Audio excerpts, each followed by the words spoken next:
सुरू करूया. जय हो. भीम, नमो बुद्धाय. जय भीम. नमो. स्वतःशी कनेक्ट व्हा. सावधान.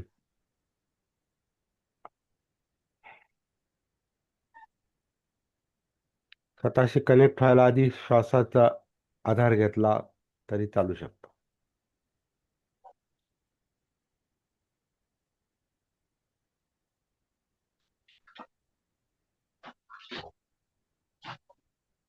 लोकवग्गो 10 नंबरची गाथा आणि धम्मपदाची क्रमशः 176 नंबरची गाथा. एकं धम्मं अतीतस्य मुसावादिस्य जंतुनो विटिन्न परलोकस्य नथी पापं अकार्यं. फार इंटरेस्टिंग गाथा आहे आणि सावधानतेचा इशारा देणारी गाथा आहे.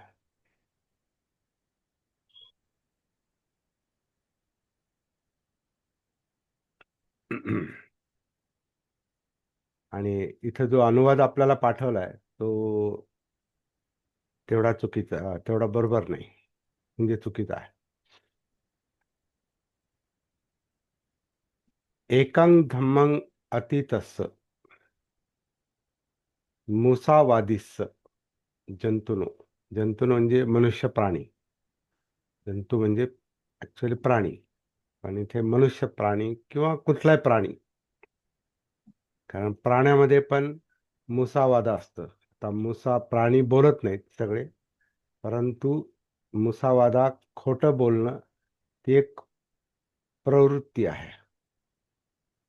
खोटं बोलणं, अं, कृत्रिम वागणं, खोटं बोलणं किंवा बदमाशी किंवा आव आणणं, असत्य,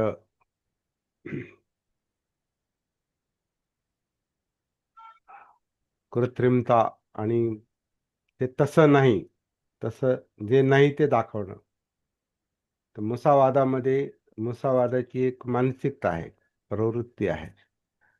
त्याला आपण खोटं म्हणतो. खोटं म्हणजे असत्य, जे सत्य नाही, वास्तव नाही. त्या मानसिकतेतून होणारं वर्तन ते मुसावादी मुसावादा आहे. वदवादा वदवादा म्हणजे बोलणे ऍक्च्युअली, पण बोलणे म्हणजे करणे, कृती आहे. आणि मुसावादाची मानसिकता असते. खोटं बोलण्याची एक मानसिकता असते. आणि ही गाथा असं सांगते की जो मनुष्य किंवा प्राणी खोटं बोलतो, खोटं वागतो, आणि तो खोटं का वागतो, तर ती एक मानसिकता आहे. वर्तनाच्या मागे नेहमी मानसिकता असते, म्हणजे मन असतं. तर आभास निर्माण करणं, खोटं खोटं, जे खरं नाही ते खरं आहे असं आभास निर्माण करणं, दाखवणं, शो करणं, त्याला एक कलाकारांच्या भाषेमध्ये, कलात्मकतेच्या भाषेमध्ये त्याला म्हटलेलं आहे ऍक्टिंग करणं. आता ऍक्टिंग जी असते ही खोटीच असते, कारण ते तसं नसतं. ऍक्टिंग करावी लागते. जिथं ऍक्टिंग असते तिथं खोटच असतं, ते सत्य नसते. सत्याचा आभास निर्माण करावा लागतो. तर असं ज्यांना जमतं, असं जे करतात, अशी ज्यांची मानसिकता आहे, तर त्याचं मुख्य कारण म्हणजे त्यांना ते तसं करतात याचं त्यांना भानही नसतं. ते कळतच नाही आपण खोटं बोलतोय. कारण ज्याच्यातून खोटं येतं त्या चित्ताशी, त्या मनाशी संपर्क नाही. म्हणून ते खोटं लगेच वर्तनात येतं, बोलण्यात येतं किंवा वागण्यात येतं. तर ते माणूस मुद्दाम करत नाही किंवा तो प्राणी मुद्दाम करत नाही. ती त्याची एक प्रवृत्ती आहे, आणि प्रवृत्ती ही स्थिर गोष्ट नाही. प्रवृत्तीचा दुसरा एक जो अर्थ आपण म्हणतो तो स्वभाव. स्वभाव ही स्थिर गोष्ट नाही, ही परिवर्तनशील आहे. म्हणजे खोटं बोलणं हे पण परिवर्तनशीलच आहे, परंतु जोपर्यंत ते परिवर्तन होत नाही, त्याचं भान येत नाही आणि त्याचा परिणाम कळत कळत नाही, म्हणजे परलोकात, म्हणजे नंतर नंतर काय मनोवस्था तयार होते खोट्यातून, याचं ज्याला भान नाही, त्याच्यामुळे ते मुसावादा होतं. त्याच्यामुळे ते खोटं वर्तन होतं, खोटं वागणं होतं. आणि ही गाथा फार इंटरेस्टिंग सत्य उघड करते की ज्याच्यामध्ये खोट्याची प्रवृत्ती आहे, मुसावादा आहे, असा अशा माणसाकडून, अशा प्राण्याकडून असं कोणतंही काम शिल्लक राहत नाही. हे कोणतेही पाप शिल्लक राहत नाही की जो करतो करणार नाही. म्हणजे जो खोटं वागतो, खोटं बोलतो, ज्याची मानसिकताच आव आणण्याची आहे, शो करण्याची आहे, तो कोणतेही वाईट कर्म करू शकतो. कारण सगळं करून तो नाही म्हणतो, सगळं करून तो झागडाल करू शकतो, कारण त्याला मुसावादा जमतं. त्याची मानसिकता अं, खोट्याची आहे, त्याला झागडाल करता येते. आणि तो कोणतेही पाप त्याच्या अज्ञानामुळं, त्याचं स्वतःचं भान नसल्यामुळं, तो कोणतेही वाईट काम तो करू शकतो, आणि अर्थातच त्याचा परिणाम त्याला भोगावा लागतो. एकं धम्मं अतीतस्स मुसावादिस्स जंतुनो. मनुष्य प्राण्यांमध्ये खोटं बोलणं असा हा एक धम्म आहे, म्हणजे अर्थात तो अधम्म आहे. हा जो मुसावादाचा धम्म आहे, वर हे जे लक्षण आहे, तर हा धम्म जो अतिक्रमण करतो, म्हणजे त्याची ती सीमा पार करतो, म्हणजे तो पलीकडे जातो. खोटं बोलणं, खोटा विचार, खोटं चित्त, खोटा विचार, खोटं बोलणं, खोटं वागणं, खोटं कर्म, हे सगळ्यांच्या पलीकडे जो जातो, आणि त्याला वितीर्ण परलोकस्स, परलोकाबद्दल म्हणजे या सगळ्याच्या परिणामाची त्याला जाणीव नसते, त्याची चिंता नसते, ते कळतच नाही की याच्यानंतर काय होणार आहे, याचं ज्याला भान नाही. परलोकाची म्हणजे नंतरच्या, परलोक म्हणजे नंतरचा लोक, लोक म्हणजे अवस्था, मनोवस्था, स्थिती, नंतर काय अवस्था होणार आहे याची त्याला चिंता नसते, याची, कारण त्याची जाणीवच नाही, जाणीव नाही त्यामुळे चिंता नाही, ते कळतच नाही. तर असा जो मनुष्य आणि असा जो जंतू, असा जो प्राणी आहे, नथी पापं अकार्यं, अशा माणसाला, अशा प्राण्याला, अशा व्यक्तीला असं कोणतेही पाप शिल्लक राहत नाही की जे तो करणार नाही. आता म्हणजे कोणतेही पाप तो करू शकतो, कोणतेही वाईट तो करू शकतो, कारण करून तो परत मुसावादा करतो.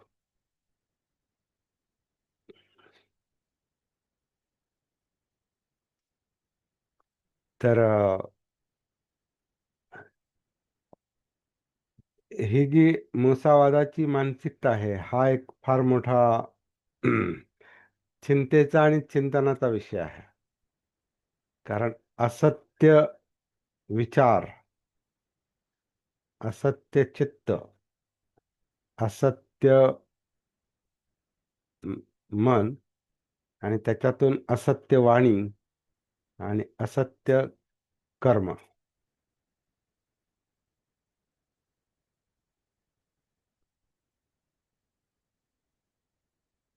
ही एक म्हणजे सहज घडणारी पण गोष्ट आहे.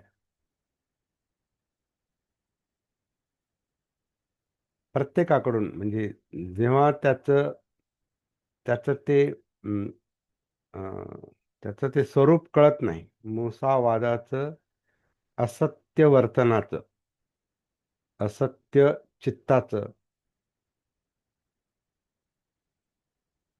त्याच्यामध्ये एक बनावटपणा असतो, बनवाबनवी. तर ती जी प्रवृत्ती असते, ती प्रवृत्ती अं, हा एक अजागृत अवस्थेतला सहज गुण पण आहे. म्हणजे लहान मुलं पण खोटं बोलतात.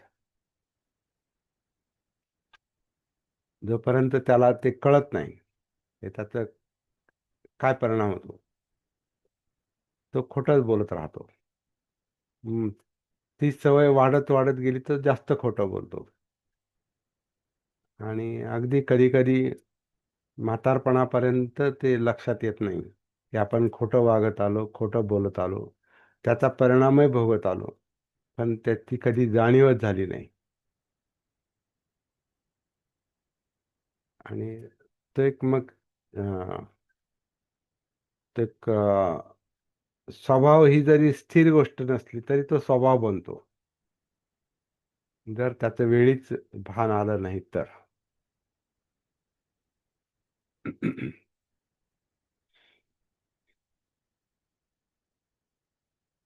व्यवहारातले आपण कितीतरी उदाहरणं घेऊ शकतो. मगाशी मी ऍक्टिंगचा एक जो मुद्दा घेतला, ऍक्टिंग करणं. मुसावादा म्हणजे खऱ्याचा आभास निर्माण करणं. खऱ्याचा आभास निर्माण करणं ते खोटं बोलणं आहे.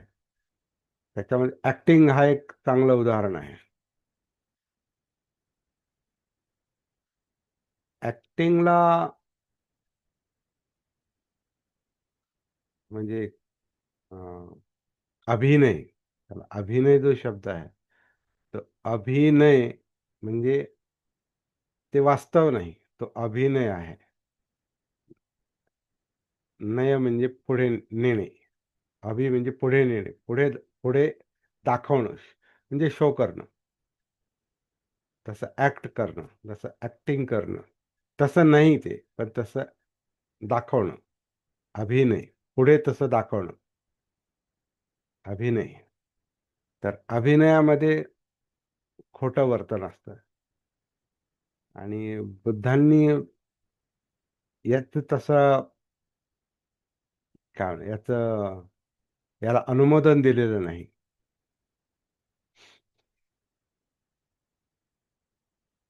ऍक्टिंगला अनुमोदन दिलं नाही.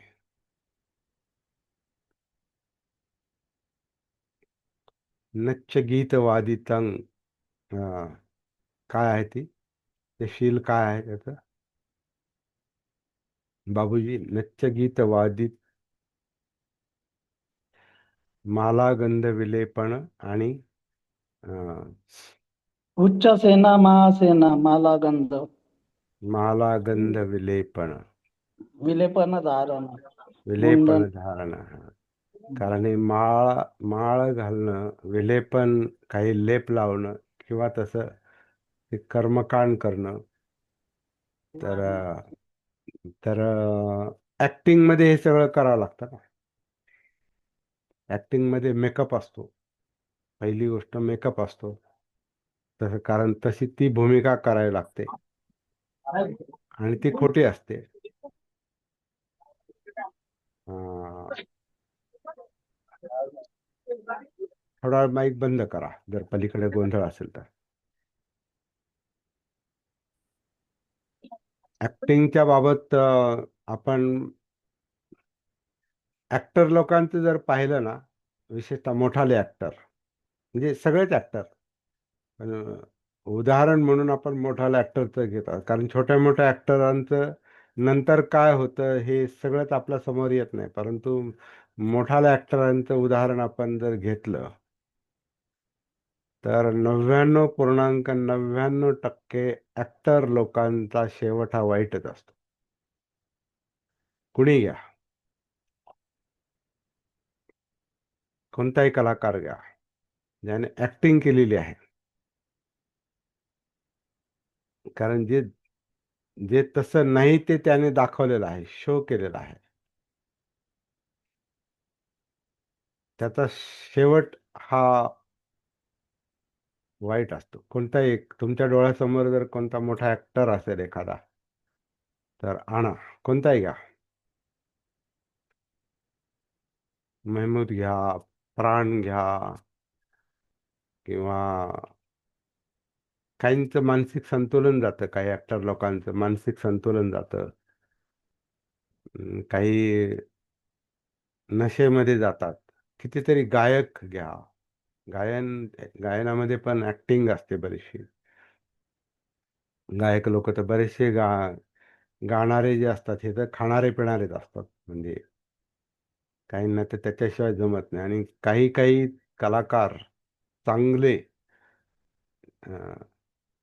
चांगलं लिखाण त्यांनी केलेलं आहे, चांगली कवनं रचलेली आहेत, गाणी रचलेली आहेत, चांगलं गायलेलं आहे, आदर्शवादी गायन केलेलं आहे, आदर्शवादी लिखाण केलेलं आहे, आदर्श शब्द आहेत, अगदी बुद्धांचे शब्द आहेत, बाबासाहेबांचे शब्द आहेत, परंतु तरी त्यांची ती जी ऍक्टिंग आहे, ती ऍक्टिंग त्यांना शेवटी शेवटी ती वाईट थराला नेते. अशी पण उदाहरणं आहेत ज्यांनी शेवटी शेवटी ते व्यसनाधीन झालेले आहेत. जेव्हा उमेदीचा काळ होता तेव्हा ते चांगले कवी होते, चांगले गायक होते, पण शेवटी ते व्यसनाधीन झालेले आहेत. असे पण काही आपल्या समाजातले पण लोक आहेत. नावं सांगत नाही मी, परंतु आपल्याला दिसतात, ते आपल्याला माहिती आहे. नावं सांगून म्हणजे आपण नावं ठेवण्यासाठी आपण नावं सांगत नाहीत, आपल्याला त्यांची कमतरता नाही दाखवायची, आपल्याला कोणाची कमतरता दाखवण्यासाठी आपण हे बोलत नाही. तरी प्रवृत्ती आहे शो करण्याची, आभास निर्माण करण्याची, अभिनयाची, असत्य ते सत्य म्हणून दाखवण्याची, स्वतःची खोटी प्रतिमा निर्माण करण्याची एक ती जी प्रवृत्ती असते, ती खरं म्हणजे आतून असुरक्षिततेची प्रवृत्ती आहे ती, की आपल्याला लोकांनी असं असं मानावं, असं असं आपल्याला समजावं की आपण किती मोठे आहोत, आपण किती आदर्शवादी आहोत, आपण किती मोठा आदर्श सांगतो. हे सांगण्याची जी काही त्याची इच्छा असते, त्याच्यातून त्याचे ते शब्द येतात आणि तसा तो शो करतो. परंतु जे असत्य असतं ते फार काळ टिकत नाही, कारण त्याच्यात काय म्हणतात, खऱ्याचा दम नसतो, खऱ्याची ताकद नसते, खऱ्याची शक्ती नसते. सत्य हे शक्तिमान असतं, कारण सत्य हे ओरिजिनल असतं. ओरिजिनल असतं म्हणजे ओरिजिनल असं नाही म्हणता येत, परंतु अं, अं, ते चित्त मन कन्वर्ट झालेलं आहे, त्याचं धर्मांतर झालेलं आहे. तो मुसावादाचा धर्म हा वेरमणीमध्ये अलिप्त झालेला आहे. तो म्हणजे सत्याकडे, असत्य हे सत्यामध्ये कन्वर्ट झालेलं आहे. आधी असत्य वर्तन करतो, असत्य बोलतो, परंतु भान आल्यानंतर, नंतरच्या परिणामाची जाणीव झाल्यानंतर की आपण आपल्यालाच अडचणीत आणतोय, आपण आपल्यालाच यातना देतो, नंतर आपण आपल्यालाच ते, कारण खोटं खूप काळ लावून धरता येत नाही, कारण ते खोटं आहे, असत्य आहे, त्याच्यात ताकद नसते, ती कृत्रिम ताकद असते, कारण ते ऍक्टिंग असते. ऍक्टिंग बघा, जोपर्यंत ऍक्टिंग जमते तोपर्यंतच ऍक्टिंग आहे. ऍक्टिंगला उसना आव आणावा लागतो, ऍक्टिंगला उसणं आव आणावं लागतं, कारण ते तसं नसतं, ते तसं दाखवावं लागतं. मुसावादा, ऍक्टिंग, खोटं बोलणं जे आहे ते तसं दाखवावं लागतं. आणि जी गोष्ट दाखवावी लागते मुद्दाम, म्हणजे जसं अं, त्याला ताकद लावावं लागते, आणि ताकद लावायला ताकद असावी लागते. आणि खोट्याची ताकद नंतर ती उरत नाही, कारण ती उसणं आव आणलेला असतो.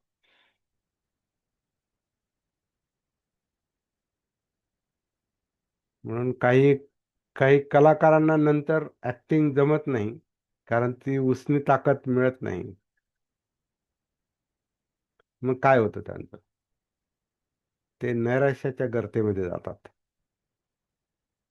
की त्यांना असं म्हणतात, त्यांना नंतर कामं मिळत नाहीत.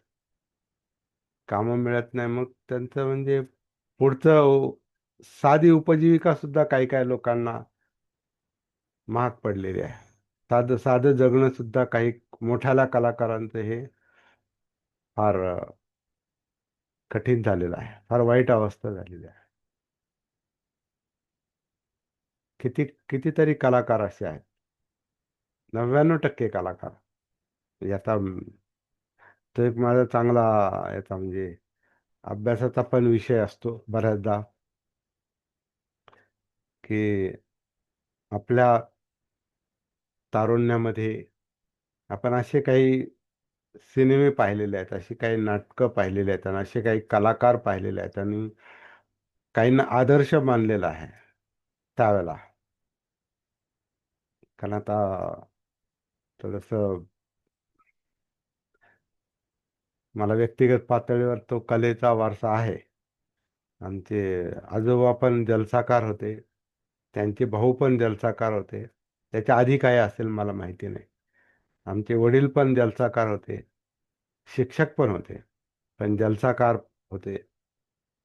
आणि काही ते गुण ते आहेत कलेच्या निमित्ताने, आणि त्याच्यामुळे तो अनुभव पण आहे. कला अं, आणि नाटकी कला, म्हणजे जसं गाण्यामध्ये पण एक नाटक असतं. नाटकी गाणं, कृत्रिम गाणं, वेगळा आवाज काढून गाणं, तो स्वतःचा नसतो. म्हणून जे डबिंग करतात, जे डुप्लिकेट आवाज काढतात, त्यांना नंतर हे नाही होत, ते जमत नाही नंतर, नेहमीच नाही जमत, कारण तो स्वतःचा आवाज नसतो, आणि त्यांना एक नंतर नैराश्य येतं.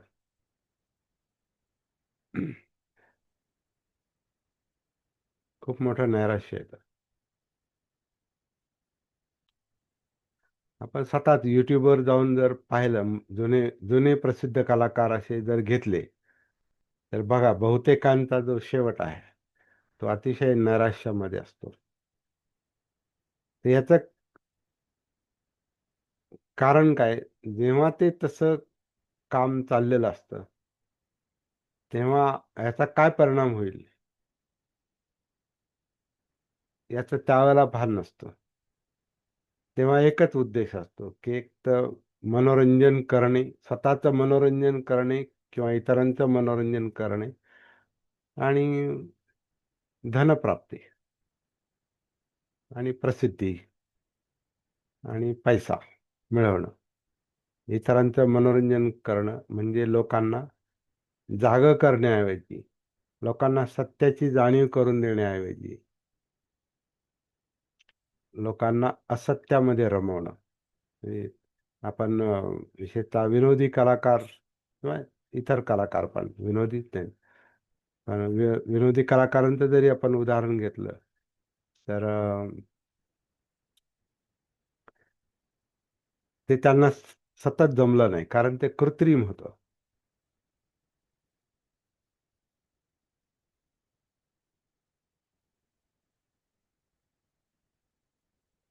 तर खोट्या वर्तनाचे दुष्परिणाम होतात, म्हणून ते नच्च गीत वादित ते सांगितलेलं आहे. पण लोकांना कला ही विशेषतः असत्य, आता कलेमध्ये असत्यता जास्त असते. असा म्हणजे काही गोष्टी अनुभवातून पण सांगतो किंवा इतरत्र दिसतात. घरात पण आता आमच्या वडिलांना सुद्धा ते गाणी लिहिण्याची आणि विशेषतः आदर्शवादी गाणी लिहिण्याची, आदर्श समजण्याची, तर ते एक तो सद्गुण होता त्यांचा चांगला. म्हणजे चांगल्या गोष्टी आवडायच्या, परंतु त्याचा जास्त करणं नसतं ते योग्य. त्याचं कारण असं असतंय की ते तसं नसतंय ते. मग ते तसा दाखवावं लागतं. कारण जलसा तुम्हाला तुम्हाला कला सादर करायची म्हणल्यावर काहीतरी वरचं वरचं वरचं वरचं तुम्हाला म्हणजे खोट्याचा पण तुम्हाला एक हे गाठावं लागतं. वरचा टप्पा गाठावा लागतो. आणि शेवटी शेवटी फार त्यांना एक नैराश्य पण होतं त्यांना. कारण ते जमत नसायचं. ते जमत नसायचं.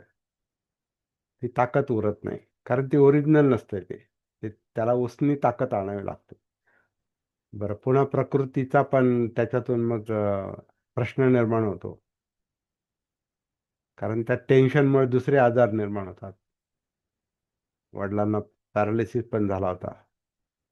पॅरालिसिस झाला तो नेमका उजव्या हाताला. आणि त्यांना हार्मोनियम वाजवायला आवडायची, गाणं म्हणायला आवडायचं. तर ते डाव्या हाताला डाव्या अंगाला झाला होता. पण तरी भाता मारणं, पेटीचा भाता मारणं किंवा गाणं म्हणणं नाही जमलं. त्यांना लिखाण करायला लावलं. जोपर्यंत चांगले होते तोपर्यंत थोडं त्यांना लिखाण करायला लावलं. केलं, नंतर ते नाही जमलं. म्हणजे त्या प्रकृतीवर पण त्याचा परिणाम होतो आणि नैराश्य पण येतं. कारण तो जीवनातला खरा आनंद मिळत नाही. सत्काय दृष्टी जो मी बनतो त्याच्यातून, तो मी जेवढा स्ट्रॉंग बनत जातो, स्वतःला तसं समजणं, तसा मी आत्मभाव, तर जितका तो स्ट्रॉंग बनत जातो तितका त्याच्यातून बाहेर पडणं कठीण होतं. कारण तो हाडामासात रुजलेला असतो आणि तो खोटं वागत असतो. म्हणून मीपणा म्हणतो ना आपण. मीपणा हा खोटेपणा म्हणतो आपण. मीपणा भाव आहे तो. अहम भाव. भाव हा ओरिजिनल नसतो. तो आणावा लागतो. आविर्भाव शब्द आहे त्याला एक. आविर्भाव हे तसं दाखवावं लागतं. तर मुसावादाचे जे आहेत, आणि हे माणूस मुद्दाम करतो असं टीका करण्याचा मुद्दा नाही. ही मानसिकतेचा अभ्यास आहे. आपण धम्माचा अभ्यास करतो म्हणजे मानसिकतेचा अभ्यास करतो. आणि मुसावाद हा असा धम्म आहे असं म्हटलेलं आहे. असा एकमेव धम्म असा आहे. धम्म म्हणजे लक्षण.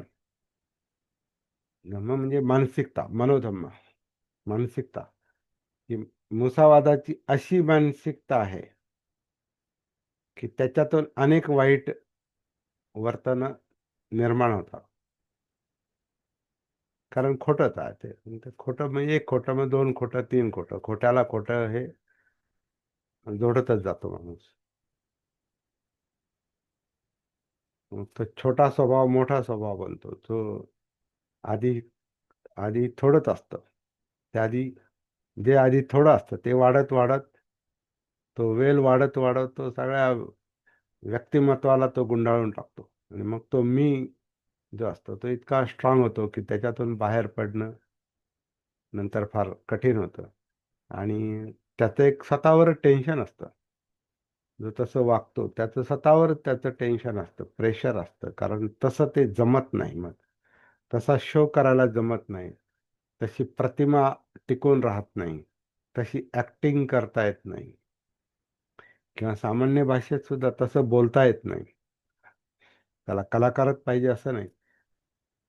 सामान्य माणसाला सुद्धा ते खोटं जर पचलं नाही तर मग नवीन खोटं बोलतो, पुढचं खोटं बोलतो. एक पचलं नाही तर दुसरं, मग तिसरं, मग चौथं, असं करत करत ते इतकं होतं की आता त्याच्या परिणामातून आता पुढं वाचायचं कसं, आता हे सगळ्यातून बाहेर कसं पडायचं. शिवाय प्रतिमा जर तशी तयार झालेली असेल मग तर आणखीन अवघड गोष्ट आहे. सामाजिक प्रतिमा जर, काय म्हणतात ना त्याला, एकदा ते कानफाट्या नाव पडलं की तशी तशी प्रतिमा एकदा तयार झाली, खोट्याची प्रतिमा एकदा तयार झाली, तर मग नाही मी तसा नाही हे सांगणं पण फार कठीण होतं नंतर. हे समजावून सांगणं फार कठीण होतं आणि मग त्याचा प्रेशर, त्याचं टेन्शन, तणाव हा फार भयंकर असतो. म्हणून मुसावादाची जी मानसिकता आहे, जे चित्त आहे, जे मन आहे, त्याची सती, त्याचं भान असलं पाहिजे. कारण ती मुसावादाची प्रवृत्ती अनेक वाईट कामं आपल्याकडून करून घेते.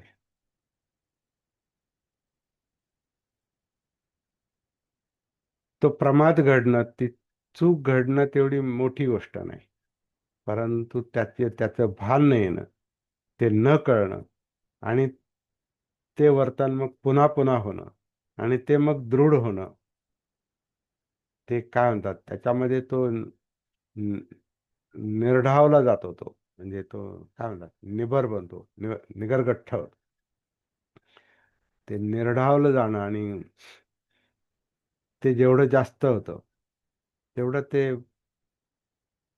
वर्तन विचित्र होतं आणि त्याचे परिणाम, परलोक नंतरचा परिणाम हा भयानक असतो.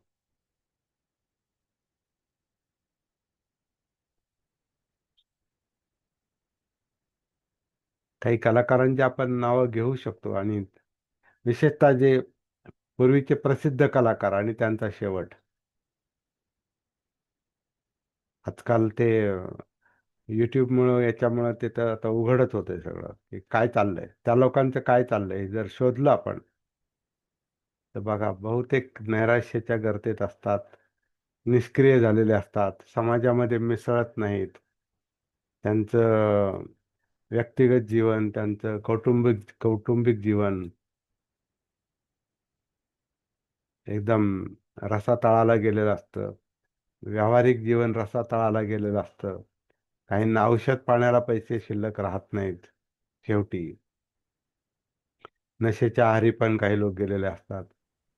उदाहरणार्थ विठाभाऊ नारायणगावकर, हा विठाबाई नारायणगावकर, हा, म्हणजे मास्टर भगवान. समजगिरांमध्ये ते एक उदाहरण आहे. मोठ्या मास्टर कलाकार भगवान खूप आहे. खूप उदाहरणं घेऊ शकतो आपण. आता नावांची यादी मी मुद्दाम सांगत नाही, कारण तो एक मोठा विषय. कोणतंही उदाहरण घ्या तुम्ही, 90%, 99% किंवा 99% अगदी एखादा वाचत असेल, परंतु नाही, अं, जेवढे पाहिलेत, कारण तारुण्यात जे लोक टॉपला पाहिलेले आहेत, म्हणजे आता मला सिनेमा, नाटक ही गोष्ट आवडायची, शास्त्रीय संगीत आवडायचं, त्यामुळे कलेशी माझा जवळचा संबंध श्रोता म्हणून का होईना पण राहिलेला आहे. म्हणजे मी शास्त्रीय गायन पण करायचो, परंतु त्याच्यातही मी ॲक्टिंगच जास्त करायचो. ते मला लक्षात आलं ते.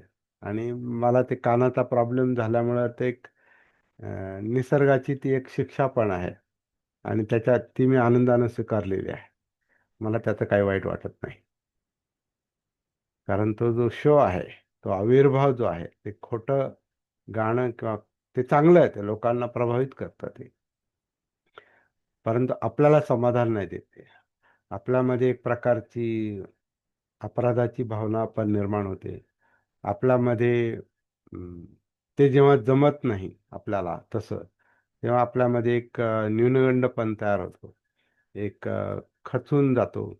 परंतु ते तसं होणारच आहे, ते तसं होतंच. याचं जेव्हा भान येतं की हा कर्मविपाक जो असतो, कर्माचा परिणाम, वर्तनाचा परिणाम, याचं जेव्हा भान येतं, त्यामुळे ते कर्म आपोआप बदलतं. आपला परवाचं एक आपण व्हिडिओ जो टाकलेला आहे त्याचं नाव आपण तेच दिलेलं आहे, टायटल, की सती कर्म बदलते. सती जागृती ही कर्म बदलून टाकते. दुष्कर्माचा परिणाम सत्कर्मामध्ये होऊ शकतो, पण ते वेळीच होणं फार गरजेचं आहे. वेळीच. त्याला फार उशीर जर झाला तर मग ते कर्म स्वभाव बनतं, आणि स्वभाव लवकर बदलत नाही. बदलतच नाही असं नाही, लवकर बदलत नाही. सती साधनेची जागृतीची सुरुवात जरी आपण केली तर काही हे वयस्कर माणसं म्हणतात की फार उशीर झाल्यासारखं वाटतं. तर ठीक आहे, आता झाला, उशीर झाला, कारण ते जाणवायला लागतं. अरे, हे जरा लवकर कळालं असतं तर बरं झालं असतं, आपलं जीवन जरा वेगळं झालं असतं, आपल्याला जरा वेगळी दिशा मिळाली असती. तर काही लोक बोलून दाखवतात, वयस्कर लोक. पण तसं त्याचं अपराध बाळगण्याचं कारण नाही. कारण अनात्म हा जो मुद्दा आहे, सभ्य धम्मा अनत्ताती, कोणताही चित्त धम्म किंवा मनोधम्म विचार, त्या धम्मातून, त्या मनोवस्थेतून निर्माण झालेली वाणी, विशेषतः मुसावादात किंवा कोणतेही वाईट वर्तन, प्राणातिपात असेल, अधीनदान असेल, किंवा कामे सुमिच्छाचार असेल, किंवा मुसावादा असेल, हे चौथं शीलाशी संबंधित हा जो मुद्दा आहे, चौथं शील, मुसावादा वेरमणी. तर मुसावादाचा मुद्दा असेल, मद्यपानाचा मुद्दा असेल, कठोर बोलण्याचा मुद्दा असेल, निंदा करण्याचा मुद्दा असेल, व्यर्थ बडबड करण्याची सवय असेल,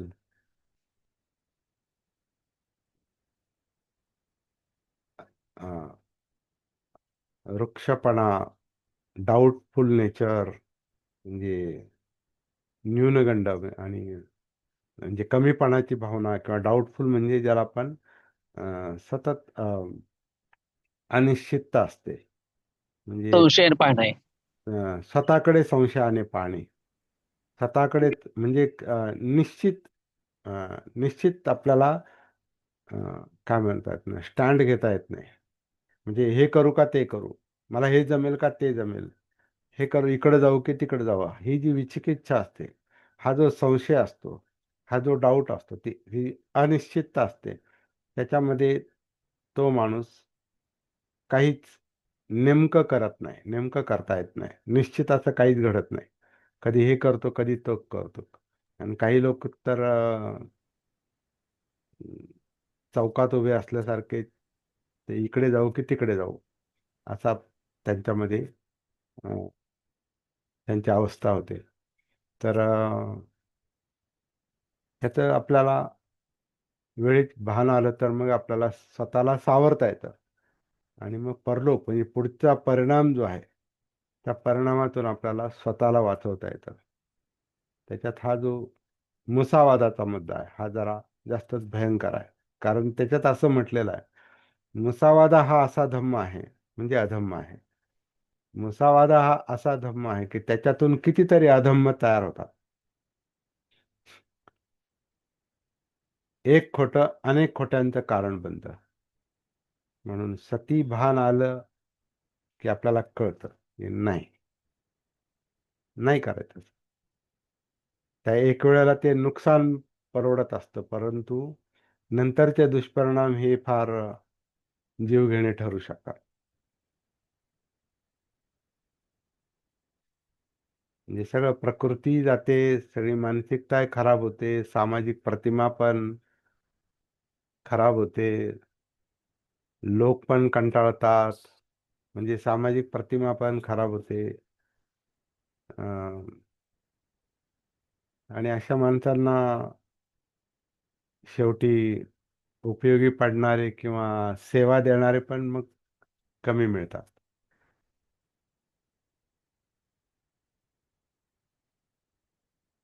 जेव्हा दुर्बल अवस्था येते तेव्हा मग सेवा पण लवकर मिळत नाही. तर त्याचं कारण हे मुसा, खोटं, असत्य, असत्य जगलो,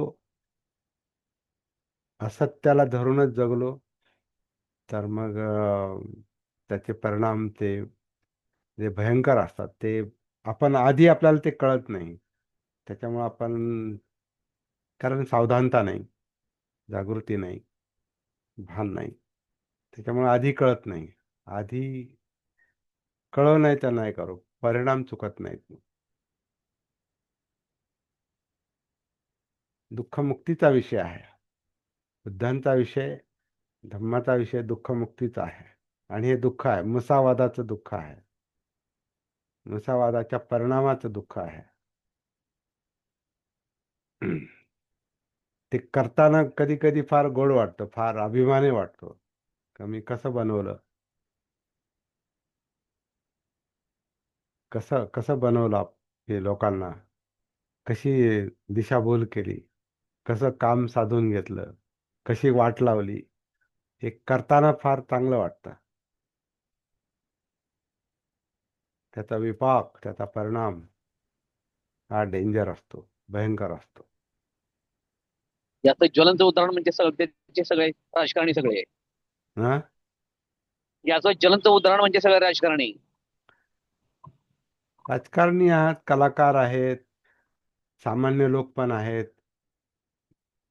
असं काय नाही. व्यक्ती, हा व्यक्तीशी संबंधित मुद्दा आहे. तो व्यक्ती कलाकार असो, नाहीतर राजकारणी असो, नाहीतर सामान्य माणूस असो, एखादा सामाजिक कार्यकर्ता असो, नाहीतर धार्मिक कार्यकर्ता असो, कोणी असो, हा व्यक्तीच्या चित्ताशी, मनाशी, प्रवृत्तीशी संबंधित हा मुद्दा आहे. माणूस आधी माणूस असतो, नंतर मग तो राजकारणी, नंतर तो कलाकार असतो, नंतर तो धार्मिक काम करतो, नंतर नंतर हे नंतर ती जीवनशैली जी आहे ही नंतरची गोष्ट आहे. आधी जीवन आहे, मग शैली आहे. जीवन ही प्रवृत्ती पण आहे. जशी प्रवृत्ती असते तशी जीवनशैली बनते. आणि जशी जीवनशैली असते तसं वर्तन असतं. म्हणजे आजीविका, आजीविका म्हणजे जीवनशैली. जशी जडणघडण असते, जसं जीवन घडलेलं असतं तसं वर्तन असतं. आणि कधी कधी उपजीविका, पैसे मिळवण्याचं साधन पण त्या आजीविकेला, म्हणजे त्या जीवनशैलीला, त्या प्रवृत्तीला धरूनच माणूस ते निवडतो, किंवा पर्याय नाही म्हणून चालू ठेवतो, पण परिणाम चुकत नाही. हे म्हणजे फार भयंकर सत्य पण आहे. काही माणसं चुकून, म्हणजे नोकरीवर असताना चुकून गैरवर्तन करतात, किंवा त्यांना करावंच लागतं.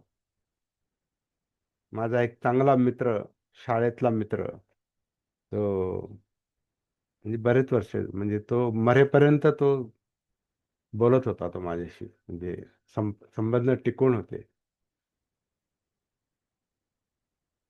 शाळेमध्ये, कॉलेजमध्ये चांगला होता तो, म्हणजे चांगलं आवडायचं त्याला.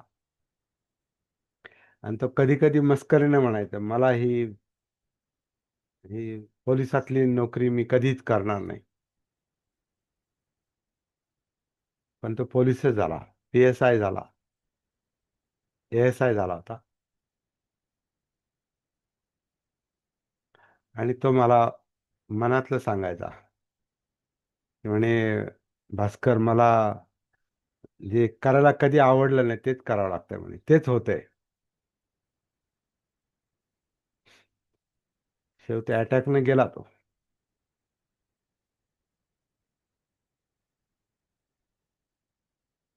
सर्वसाधारण माझ्याच वयाचा होता, एखाद्या वर्षानं पुढं मागं होता, मोठा होता.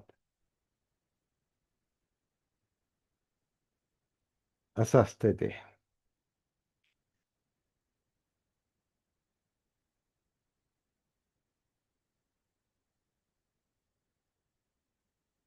धम्मानुसार जगणं, वागणं हे धाडस असते एक. धाडस ते करावंच लागतं. नंतर खितपत पडण्यापेक्षा आधी धाडस केलेलं चांगलं.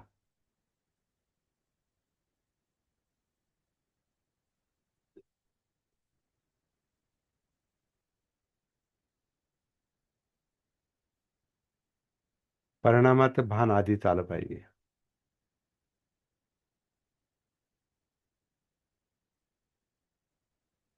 म्हणून हे खोटं बोलण्याचं जे खोटं बोलणंच नाही, खोटं वर्तन, खोटी मानसिकता, असत्य, वास्तव नाही. जे वास्तव नाही ते वास्तव आहे असल्यासारखं शो करणं, दाखवणं. जे वास्तव नाही ते ते तसं दाखवणं खोटं. हे जर अंगवळणी पडलं तर ते फार भयंकर असतं. चुकून खोटं बोलणं, अज्ञानात, प्रसंगानुरूप किंवा म्हणजे भान नसताना, आपल्याला जाग नसताना, सती नसताना ते होणं, ते एक वेळ ते क्षम्य आहे. परंतु ती प्रवृत्ती जर बनली आणि मुद्दाम तसंच करत राहिलो, कधी कधी कळत असूनही जर तसंच करत राहिलो, तर मग कोणी वाचू शकत नाही.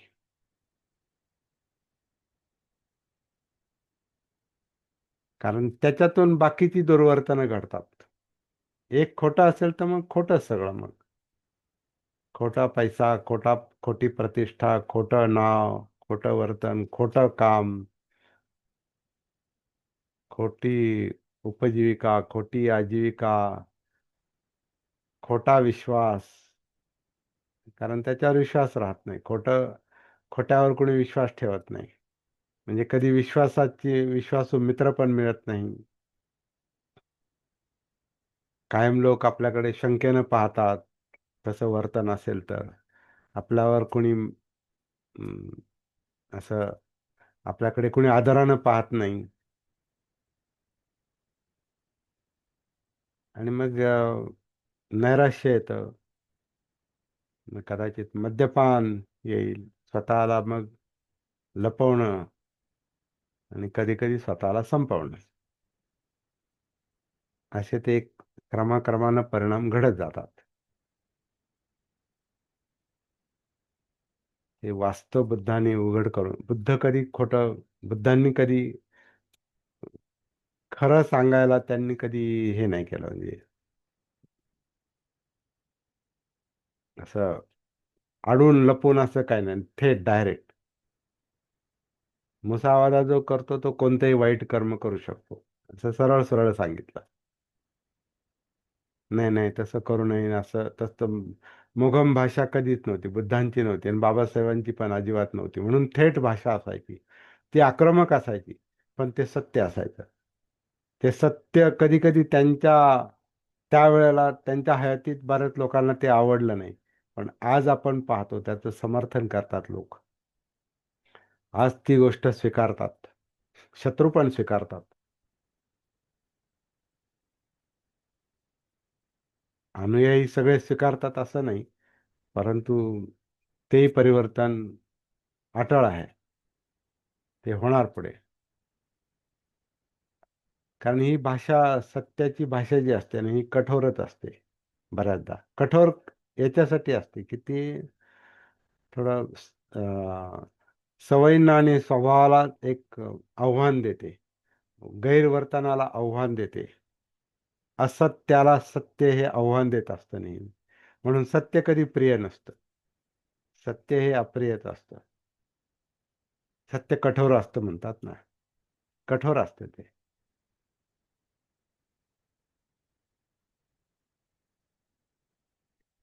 पण कठोर असलं तरी ते हिताचं असतंय. जसं शिलाचरण हे कठीण गोष्ट आहे, पण हिताची आहे.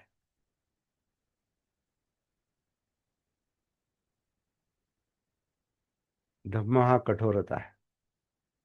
वर्तनाला वागायला म्हणजे व्यवहारात आणायला ती कठीण गोष्ट आहे. आणि ते स्वतःशी पण फार कठोर व्हावं लागतं.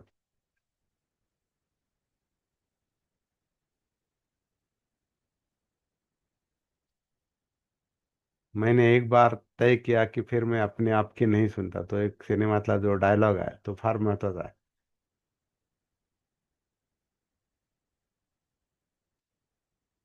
मी एकदा एखादी गोष्ट ठरवलं, तुम्ही स्वतःला पण माफ करत नाही, तर ते स्वतःशी पण कठोर वागावं लागतं.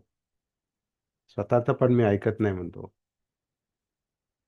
पण तसं होतंय की नाही ही वेगळी गोष्ट आहे. परंतु चांगल्या कल्पना म्हणून चांगली आहे ती. पण ते तसंच असतं. तो मुसावादाशी संबंधित सत्य, मुसावादा वेरमणीचा मुद्दा आहे तो, अलिप्ततेचा. तर याच्यापेक्षा आणखीन काही असेल तर सांगू शकता, तुम्ही बोलू शकता. तुमच्या मनात अनेक गोष्टी आहेत, मला माहिती आहेत. कारण आता मी जास्त नावं घेतली नाही, म्हणजे उदाहरणं घेतली नाही, कारण ते कसं टीका केल्यासारखं होईल. म्हणून काही कलाकारांची नावं, आता माघाडींनी राजकारणाचा मुद्दा घेतला, मग नावं घेतली आणि व्यक्तिगत पातळीवर आपण बोललो, तर मग ती न संपणारी उदाहरणं आहेत. परंतु ते काही गोष्टी समजून घ्यायच्या. परंतु सगळ्यात महत्त्वाची गोष्ट ही आहे की आपल्याकडून असं काय होतंय का, हा सगळ्यात महत्त्वाचा मुद्दा आहे. दुसऱ्याकडे बोट दाखवणं सोपं आहे. आपल्याकडून असं होतंय का, आपण असं काही बोलतोय करतोय का की जे तसं नाहीच, तर मग त्याचे परिणामातून आपण वाचू शकत नाही.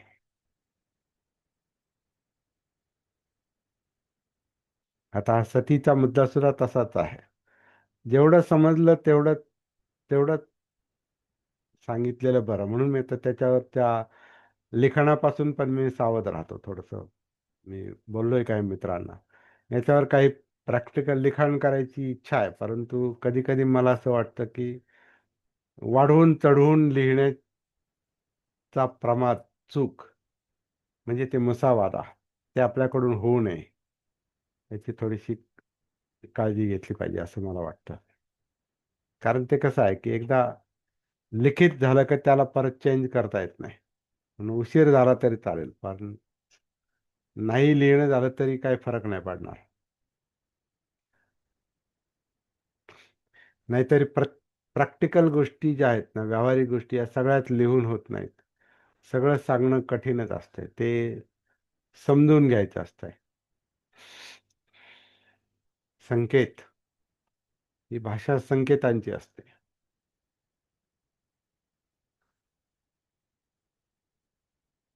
अंगुली निर्देश.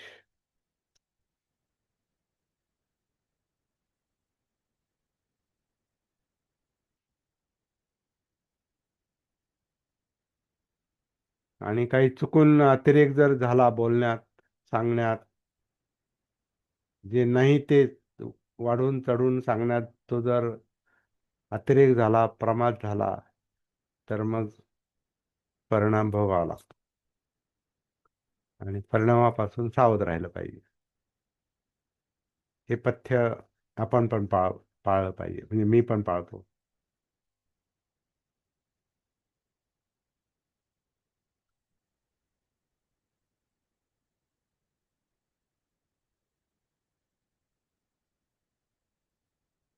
परत हा, परत बोला अशोक. हा. या मुसावादामध्ये चाष्टा मस्करी, चाडी निंदा, व्यर्थ बडबड किंवा रागाच्या भरामध्ये आपण किंवा शाप देतो, ते मुसावादामध्ये येतं का? ज्याच्यात ज्याच्यात खोट्याचा आपण आधार घेतो, समजा चहाडी चहाडी निंदा करून आपल्याला काय साध्य करायचं असतं. आपल्याला आपली एक अशी मानसिकता असते की आपण चहाडी केली का मग तो तो अमुक ते त्याचा वाईट करील, म्हणजे मला त्याचं वाईट पाहिजे. म्हणजे त्या त्या बोलण्यामध्ये, म्हणजे त्याचा जो परिणाम आहे, तो परिणाम काय होणार आहे, त्याचं नुकसान होणार आहे, त्याच्यातून तुम्हाला आनंद होणार आहे, तुम्हाला चहाडीची सवय तुमची वाढणार आहे. आणि चहाडी कधी कधी ते खोटं पण असतं, ते तसं नसतं, पण तो देतो, वाढवून चढवून सांगतो, तर ते मुसावादाच आहे. ते खोटं खोटं बोलतो, चहाडी करतो, कधी कधी तसं नसतंय, ते तसं सांगतो. तर त्याच्या पाठीमागे मुसावादाचीच प्रवृत्ती आहे ती. निंदा करणं, निंदा निंदेची प्रवृत्ती जी आहे त्याच्यामध्ये अं, मा जो अप्रिय माणूस आहे त्याची स्तुती मला आवडत नाही, म्हणून मी त्याची निंदा करतो, किंवा लोकांनी पण त्याची निंदा करावी, कारण तो मला आवडत नाही.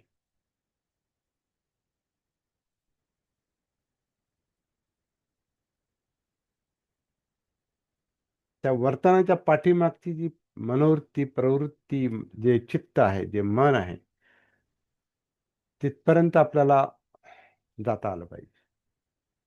मग वर्तन आपोआप बदलतं. वर्तन असंच बदलत नाही. वर्तनाचं म्हणजे काया तेव्हाच बदलते जेव्हा वेदनांची जाणीव होते. वेदना तेव्हाच बदलतात जेव्हा चित्ताची जाणीव होते. आणि चित्त तेव्हाच बदलतात जेव्हा संज्ञा बदलतात, आपल्या मनातले विचार बदलतात, मनोधम्म बदलतात. म्हणून एकमेकात गुंतलेल्या ह्या अं, हे हे अंग आहेत असं म्हणू आपण. हे चार खंड जे आहेत अस्तित्वाचे, जीवनाचे, काया, वेदना, चित्त, मनोधम्म, म्हणून त्याच्यातूनच वर्तन घडतं. मुसावादा हा त्याचा परिणाम आहे. एक एक परिणाम. खोटं हा बांधतो, आभास निर्माण करतो, मेकअप केल्यासारखं.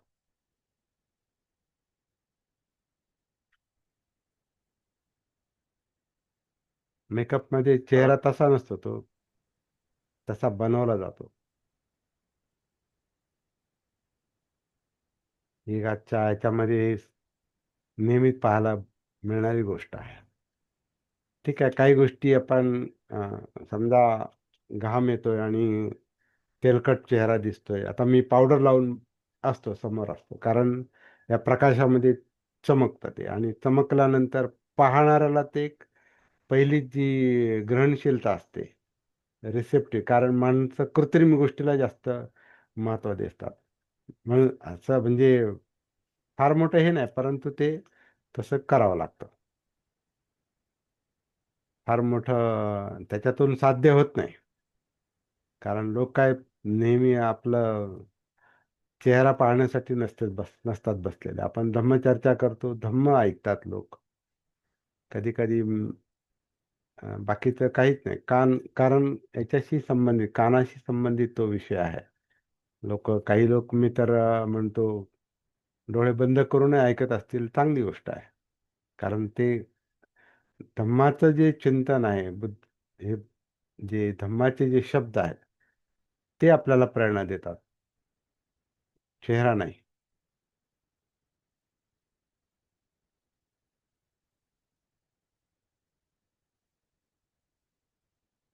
सहज खोटं बोलतं सर हं? सवयीमुळं. हा सहज खोटं बोलतं म्हणून मनुष्य हा सवयीमुळं. बोलताना सहज म्हणजे त्याच्या पाठीमाग अविद्याच आहे, म्हणजे अज्ञान आहे, अजागृत अवस्था आहे, भान नाही.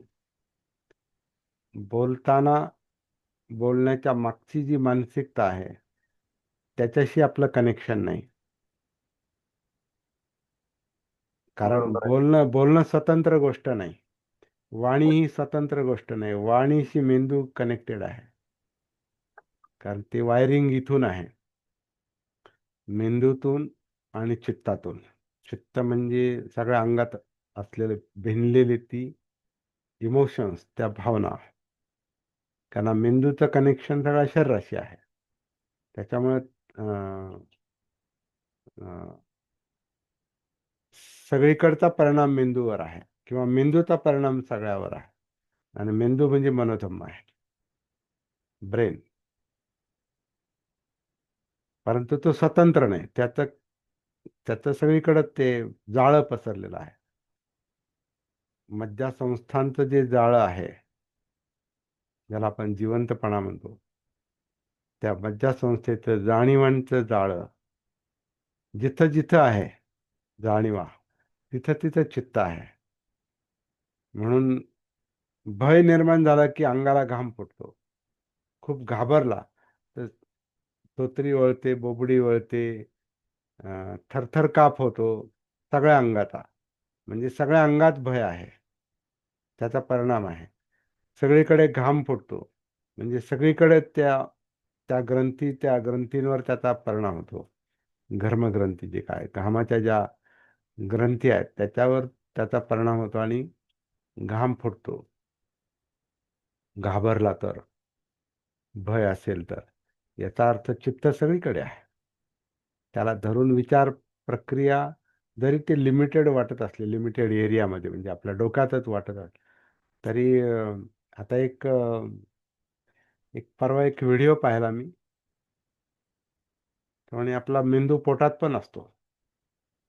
आता त्याचा अर्थ काय आहे, पण त्याचा अर्थ हाच निघू शकतो की ह्याच्यातून निघणार जी काही मज्जासंस्थेचं, मज्जातंतूंचं जे जाळं आहे पाठीच्या कण्यातून सगळ्या शरीरभर आणि वरती पण सगळीकडे, प्रत्येक ठिकाणी जिथं स्पर्श तिथपर्यंत, आणि सगळीकडे त्या जाणीव आहेत, सगळीकडे ते वेदना आहेत, फिलिंग्ज आहेत. म्हणजे सगळीकडे ते चित्त आहे. मनोधम्म, विचार प्रक्रिया हे विशिष्ट ठिकाणी वाटत असलं तरी त्याचं जे मूळ आहे ते सगळ्या अस्तित्वात आहे. त्यामुळे पोटामध्ये दुसरा मेंदू आहे असं एक परवा एक काल मला ऐकण्यात आलं, तर ते सत्य पण वाटतं.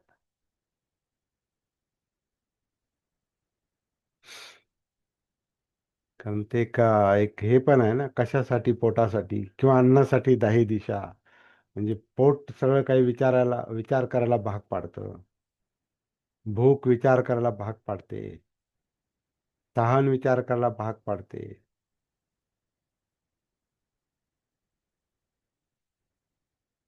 असाही तो अर्थ आपण घेऊ शकतो. चला, तो एक मुद्दा आहे. तो स्वतःमध्ये उतरल्यावर त्या गोष्टी लक्षात येतात. त्यामुळे फक्त तर्क लावून त्या गोष्टी समजणार नाहीत. आपल्या सगळ्या अस्तित्वामध्ये, आपल्या मनोकायिक अस्तित्वामध्ये, बॉडी माइंडमध्ये सगळीकडेच सती जागृती झिरपली पाहिजे, अब्झॉर्ब झाली पाहिजे.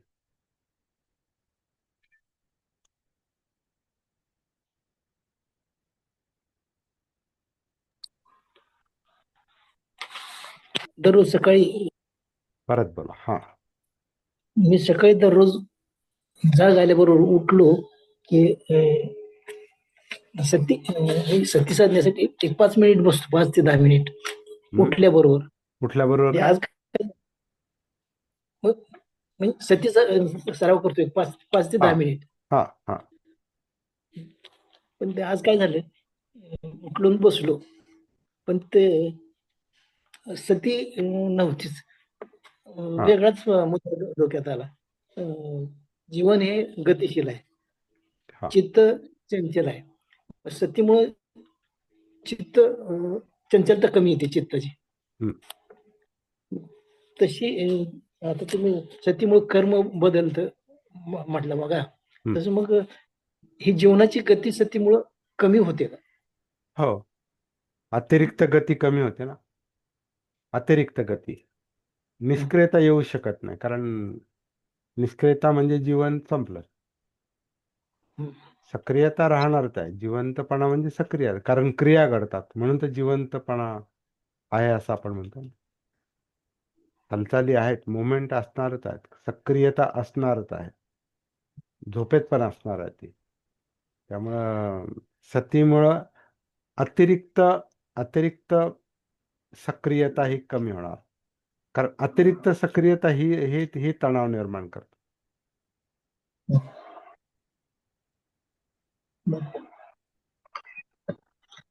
रिझनेबल ऍक्शन, कृती, आवश्यक ती कृती ही गरजेचीच असते.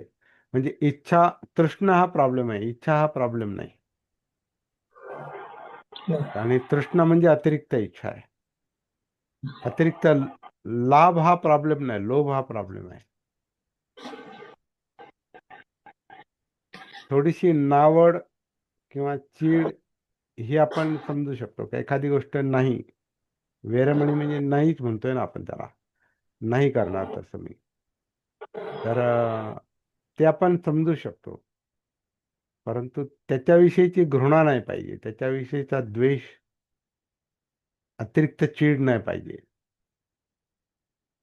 स्वतःला नाकारणं नाही, ते नाकारणं नाही, स्वतःचं अस्तित्व नाकारणं नाही. राग जरी असला, द्वेष जरी असला, तर द्वेष नाकारणं, द्वेषाचा द्वेष करणं नाही,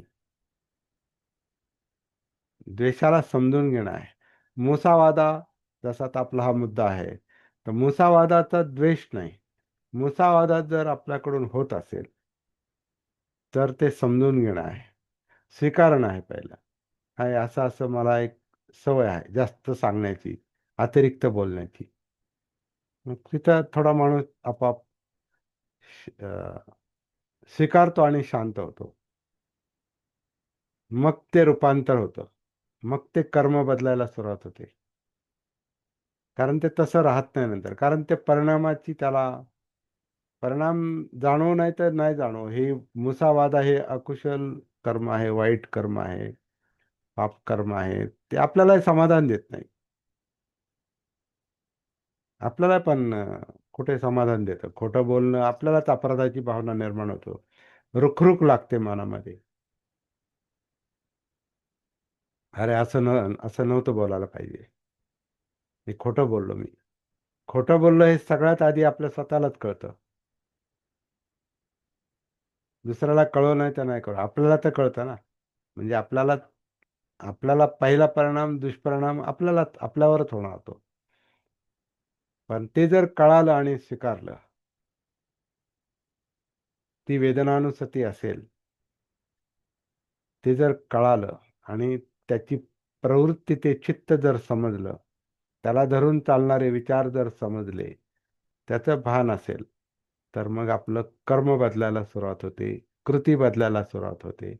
कारण चित्त बदलतं, मन बदलतं, त्यामुळे वर्तन बदलतं. अशी ती असा हा प्रतीत्य समुत्पाद आहे, कार्यकारण भाव आहे. अविद्या कमी दुसरं होते. हा, दुसरं असं ते तुम्ही रेकॉर्डिंग पाठवलंय, AI ला पाठवलेलं, हा, हा. पण त्यात ते चारित्र्य संदर्भात ते मला समजलं नाही. काही गोष्टी म्हणजे त्यांनी मनाच्या जोडलेल्या आहेत, त्याच्यावर ते सगळं स्वीकारायला, म्हणून मी खाली नोट टाकलेली त्याच्यावर एक, की ते AI ने जे पाठवलेलं आहे. कारण आता हे AI हा एक जगावर राज्य करणारा एक फार मोठा घटक, किंवा फार मोठं टेक्निकल काम पुढे येते. टेक्नॉलॉजीची ती निर्मिती आहे. AI म्हणजे ॲक्च्युली ते जे आपल्या पुस्तकावरती जी चर्चा झाली, ती बोलणारी कोणी माणसं नाहीत. याच्यावर विश्वास पण बसणार नाही आपला, की ती माणसं नाहीत बोलणारी, ते कृत्रिम आवाज आहेत. तिथं कोणी बाई बोलत नाही आणि कोणी दोन माणसं बोलत नाही. तिथं तिघ जण, एक तर मला वाटतं ऑडिओ असा आहे, तिघ जण आहेत त्याच्यात, पण ते तीन माणसं नाहीत, ते तीन आवाज आहेत आणि ते कृत्रिम आवाज आहेत. तर हा AI, आर्टिफिशियल इंटेलिजन्स, कृत्रिम बुद्धिमत्ता, त्याचा अर्थ कृत्रिम बुद्धिमत्ता. मग कृत्रिम बुद्धिमत्ता आहे, तर मग कृत्रिम आवाज पण आहे, कृत्रिम चित्र पण आहे, कृत्रिम व्हिडिओ पण तयार होतोय. म्हणजे ते तुम्ही तयार केलं का? नाही, ते गुगलवर जेमिनी म्हणून एक ॲप आहे. ते मला एका मित्रानं सांगितलं की तुमचं पुस्तक त्याच्यावर टाका, त्याच्यावर ते चर्चा करतील. तर ते त्यांनी चर्चा केलेलं मी फॉरवर्ड केलेलं आहे, पुढे टाकलेलं आहे आपल्या. त्याच्यातले काही मुद्दे सत्य आहे, काही असत्य आहे, काही मुसावाद आहे त्याच्यात, त्यांनी केलेलं, AI ने केलेलं. तसं मी म्हटलेलं नाही, तसं त्यांनी म्हटलेलं आहे. पण ठीक आहे, आपण भानावर राहून ते ऐकायचे. हा तर मुद्दा आपण रोजच बोलतोय, की सगळं स्वीकारण्याची आवश्यकता नाही. आपण आता धम्मपदाचा पण अभ्यास करतो, शब्द आपण पारखून घेतो. योग्य असतील तर मान्य करू, नसतील तर नाही स्वीकारणार, त्याला सोडून देऊ.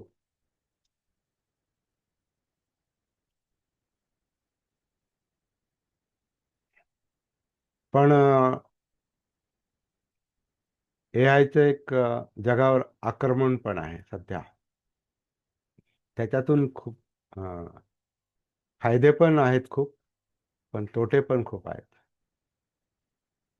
बऱ्याच लोकांच्या नोकऱ्या पण जात आहेत त्याच्यामुळे, गेल्यात पण. कारण एआय इतकी माहिती, बघा आता ते पुस्तक जे आहे ते साधारण आता हे पुस्तक आहे, हे माझं पुस्तक आहे, जीवनाच्या 3 गाथा. आणि हे कथा एक वेगळं अनुवाद केलेलं पुस्तक आहे, आनापानसती. हे तुमच्याकडे असेल. आणि हे माझं एक पुस्तक, काहींकडे हे पुस्तक नसेल. आता हे पुस्तक जे आहे ना, 85 पानाचं पुस्तक आहे, 84 पानाचं पुस्तक आहे, छोटं आहे. तर याचं हे पुस्तक PDF स्वरूपातलं मी त्या गुगलवर टाकलं, AI वर. 10 मिनिटामध्ये त्याने लगेच ती चर्चा पाठवली. मग ते एवढं 85 पानं कधी वाचली, कधी विचार केला आणि कधी चर्चा केली? तर ते टेक्नॉलॉजीची कमाल आहे, ती तंत्रज्ञानाची कमाल आहे. त्यामुळे आता हे तंत्रज्ञानाचं आक्रमण जे आहे ना, हे सुद्धा माणसाचं चित्त, मन जे आहे ना, हे विकृत करायला, विक्षिप्त करायला कारणीभूत ठरतंय. म्हणून सतीचा उपयोग आपल्याला या पातळीवर होतोच, पण तो जास्त करता आला पाहिजे. कारण ते माहिती, कृत्रिम माहिती, एआयची कृत्रिम माहिती इतक्या मोठ्या प्रमाणात, त्याला काय म्हणतात, बॉम्बार्डिंग, असं म्हणजे वर्षावच होईल त्या चुकीच्या माहितीचा. आणि तो त्याचा मानसिक परिणाम इतका भयंकर होऊ शकतो. तर त्याचे किमान आपण त्याचे परिणाम कमी करण्यासाठी आपल्याला सती साधनेचा उपयोग होऊ शकतो. जागृतीचा, भानावर राहून ऐकलं पाहिजे, भानावर राहून वाचलं पाहिजे, योग्य ते स्वीकारलं पाहिजे, बाकीचं नाकारलं पाहिजे. कारण आपण डोळ्यांना थांबवू शकत नाही, कानांवर बंधन टाकू शकत नाही. माहिती आपल्या समोर मोबाईलमधून, कॉम्प्युटरमधून, लॅपटॉपमधून येणारच आहे. इंटरनेट आहेच आहे. माणसं आहेत, पुस्तकं आहेत. माहिती आपल्यापर्यंत आल्याशिवाय राहणार नाही. कारण माहिती आपल्याला जी मिळते ती आपल्या इंद्रियांमुळे. इंद्रियांमुळे ज्ञान मिळतं. इंद्रियांवर आपण झाकण घालू शकत नाही. डोळे कायम बंद करू शकत नाही, कान बंद करू शकत नाही. त्यामुळे ते इनपुट राहणारच आहे. पण इनपुटचं भान, सती, ती धम्मानुसतीमध्ये येणार. ती त्याच्यातून निर्माण होणाऱ्या इमोशन्स, भावना, चित्त, त्याचं भान, त्याच्या जाणीवा, त्याच्यातून निर्माण होणारं वर्तन, हे सगळ्याची सती आवश्यक आहे. म्हणून पद्धतशीर प्रॅक्टिस करणं फार गरजेचं आहे. ही इथून पुढे अटळ बाब आहे. नाहीतर मग आपल्या मनावर, चित्तावर, वर्तनावर परिणाम करणाऱ्या या ज्या सगळ्या गोष्टी आहेत, या परिणामातून आपण जर त्याचे दुष्परिणाम होणार असतील तर मग त्याच्यातून आपण वाचणार नाही, जर काळजी घेतली नाही तर. कारण माहिती तंत्रज्ञानामुळे जो माहितीचा आणि ज्ञानाचा स्फोट झालेला आहे, तर तो जसा एखादा स्फोट होतो, मोठा फटाका फुटतो किंवा ॲटम बॉम्ब फुटतो, आणि तो आपल्या जवळपासच फुटतो. तर आपण सावध नसलो तर मग त्याचे आपण बळी ठरू शकतो. किंवा कधी कधी सावध असूनही आपण हतबल होतो. जसे बॉम्बस्फोट होतात किंवा भूकंप होतात किंवा अं, कोरोनानं सगळ्या जगाला व्यापलं होतं काही वर्षांपूर्वी.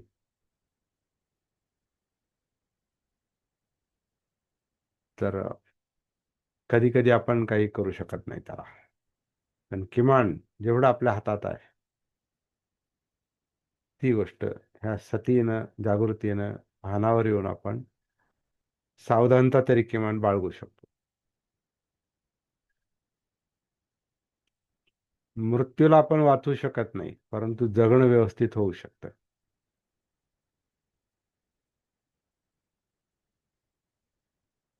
आणि मृत्यूलाही जिंकणारे बुद्ध आहेत हे आपण पाहतो, पण आता एवढा लांबचा विचार आपण करू शकत नाही. बुद्धाला जन्म मृत्यूचं दुःख नव्हतं.